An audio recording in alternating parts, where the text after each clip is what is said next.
প্রকোষ্ঠে মানে বালা, হাতে কানে কুণ্ডল, মাথায় শিখিপুচ্ছ অর্থাৎ ময়ূর চূড়া, কিরিট মাথায়, কিরিটির মধ্যে একটা কিরিটি ভগবানের একটা নাম, অর্জুনকেও কিরিটি বলা হয়। এই রূপে তুমি ধ্যান করো। স্বাভাবিক ধ্যানের পদ্ধতি, মা তখন যদি এই ধ্যানমগ্ন হন তখন তার ভক্তির প্রশ্ন আসবে, জিজ্ঞেস করবেন তুমি আমাকে ভক্তিযোগের কথা বলো, কিরম ভাবে আমি ভক্তি করব, ভক্তিটা কি? আমাদের শাস্ত্র বলছেন, নারদ শাণ্ডিল্য সূত্র বলছেন, ভক্তি সূত্র, যে ভক্তি সা পরাণুর ঈশ্বরে, পরানুরক্তি ঈশ্বরে, ভগবানের প্রতি যে অনুরক্তি, পরমা অনুরক্তি, পরম অনুরাগ, তাই হলো ভক্তি। শাস্ত্র বলছে। মা তো শাস্ত্র পড়েননি, মা তো জানেন না, মা তো উপদেশ শুনছেন। নির্গুণা ভক্তির লক্ষণ কি বললেন? অহেতুকি অব্যবহিতা, যে ভগবানেরকে ভালোবাসার কোনো হেতু নেই। গুরুকে, ইষ্টকে যে ভালোবাসি, প্রত্যেকের প্রকৃতি আলাদা, গুণের ক্রিয়া আলাদা, সত্য রজতম 3 গুণ, কারোর মধ্যে বেশি, কারোর মধ্যে সত্য বেশি, রজ কম, তম বেশি। গুণের বিভিন্নতার জন্য মানুষের প্রকৃতি বিভিন্ন হয়, আমাকে বললেন। তাই তার ভক্তিটাও 3 রকমের হবে, তামসী ভক্তি, রাজসী ভক্তি, সাত্ত্বিকী ভক্তি। তামসী ভক্তি মানে কি? যে ডাকাতে কালী, কালী পুজো করছে, লোককে মারে, নরবলি দেবে, লুটপাট করবে, তাকে পুজো করছে হিংসার দ্বারা, হত্যার দ্বারা, সেটা হচ্ছে তামসী ভক্তি। এরকম করেও মানুষ অর্চনা করে। আর রাজসী ভক্তিটা কি? ঐশ্বর্য, ধন সম্পদ, মান, এসব লাভের জন্যে পূজা করছে, অর্চনা করছে, এটা হচ্ছে রাজসী ভক্তি। আর সাত্ত্বিকী ভক্তিটা কি? সাত্ত্বিকী ভক্তি হলো যে এটা করার জন্যই করতে হবে, যোগ্যতা করার জন্যই করছি, কোনো কামনা নিয়ে করছি না, ফলকামনা নিয়ে করছি। দ্রষ্টব্যমিতি যজেত, এটা আমার করা দরকার তাই আমি করছি, করণীয় কর্তব্য বোধে করছি, ফলাকাঙ্ক্ষা রহিত হয়ে, সেই ভক্তি সাত্ত্বিক। বলছেন যে এই যে নির্গুণা ভক্তির লক্ষণ কি?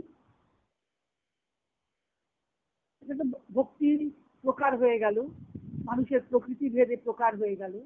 এখন বলছেন যে এই নির্গুণা ভক্তিটা কি করে বুঝবো, মানে সেটা কেমন? ভগবান বলছেন, এটা বিখ্যাত মন্ত্র ভাগবতের,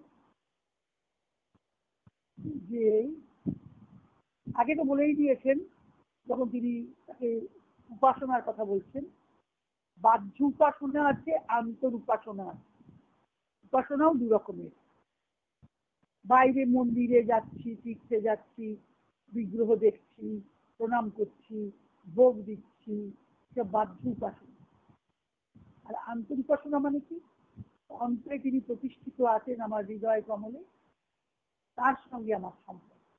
এখানে বাইরের কোনো বস্তু নেই, শুধু অন্তর সাধনায় তার উপাসনা হচ্ছে।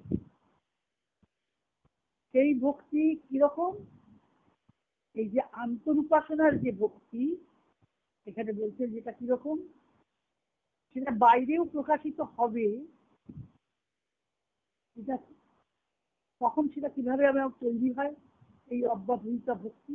অব্যবহিতা, দূরে নেই, ভগবান আমার দূরে নেই, ইষ্ট আমার দূরে নেই, গুরু আমার দূরে নেই, আমার কাছে আছে। অব্যবহিত, ব্যবধান নেই। মদগুণ শ্রুতি মাত্রেন, আমার গুণের কথা শোনা মাত্র।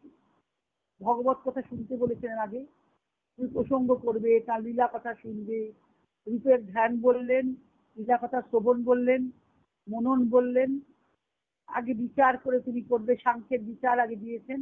বুদ্ধিকে শানিত করতে হবে, বুদ্ধিকে স্বচ্ছ করতে হবে, তার দ্বারা নির্মল করে তুমি ধ্যান, সুচিতা দরকার, আন্তঃশরীর বাহ্য শরীর। তখন তুমি বলছেন আমার গুণের কথা শোনা মাত্র যার মই সর্বগুহাশয়ে, আমি সকলের হৃদয়ের গুহায় রয়েছি। সেই হৃদয় গুহার অভ্যন্তরে যে আমি অন্তর্যামী পুরুষ, পরম পুরুষ যিনি আছেন, মদগুণ শ্রুতি মাত্রেন মই সর্বগুহাশয়ে মনোগতির অবিচ্ছিন্ন, যে বললাম আন্তরিকনা, সেখানে কোনো ফুল চন্দন কোষাকুষি ঘন্টা কিছু লাগবে না, নৈবেদ্য, কিন্তু শুধুমাত্র মনোবৃত্তিটা আমার মনোগতির অবিচ্ছিন্ন, নিরবচ্ছিন্ন ভাবে এই হৃদয় গুহায় যিনি আছেন অন্তর্যামী ভগবান, তার দিকে ধাবিত হয়। উপমা দিচ্ছেন মনোগতির অবিচ্ছিন্না যথা গঙ্গাম বস অম্বুদৌ, গঙ্গার জল যেমন সমুদ্রে চলছে, সেই গঙ্গোত্রী গোমুখ থেকে বেরিয়েছে, কিন্তু এতদিন যে দীর্ঘ ধারা চলছে সমস্ত ভূখণ্ডের ওপর দিয়ে, সেখানে কোনো গতিরুদ্ধ হয়নি। এখন গঙ্গায় বাঁধ দেওয়া হচ্ছে, সেখানে তো কোনো বাঁধ ছিল না, মনোগতির অবিচ্ছিন্ন। এই মনোগতিটাও ওই নির্বাদ গঙ্গার ধারার মতো চলবেই চলবে চলবে, প্রবাহমান। সেই রকম ভাবেই যে জীবনটা কাটবে, যথা গঙ্গাম বস অভ্যুদয়, সেইটা হচ্ছে অহৈতুকী ভক্তি, সেইটা হচ্ছে অব্যাবিহিতা ভক্তি, নির্গুণা ভক্তি। মাকে বললেন তুমি এই আন্তরিকাসনার আশ্রয় করো, বা এই আন্তরিকাসনার দ্বারা যে শান্তি, স্থিতি, যে সমতা, যে প্রজ্ঞা, যে আলোর মধ্যে তুমি অবস্থান করবে, জ্ঞানের আলো, প্রেমের বীর্য, সহিষ্ণুতা, শান্তি, স্থিরতা, তার মধ্যে থেকেই তোমাকে এই জগতে কর্ম করতে হবে।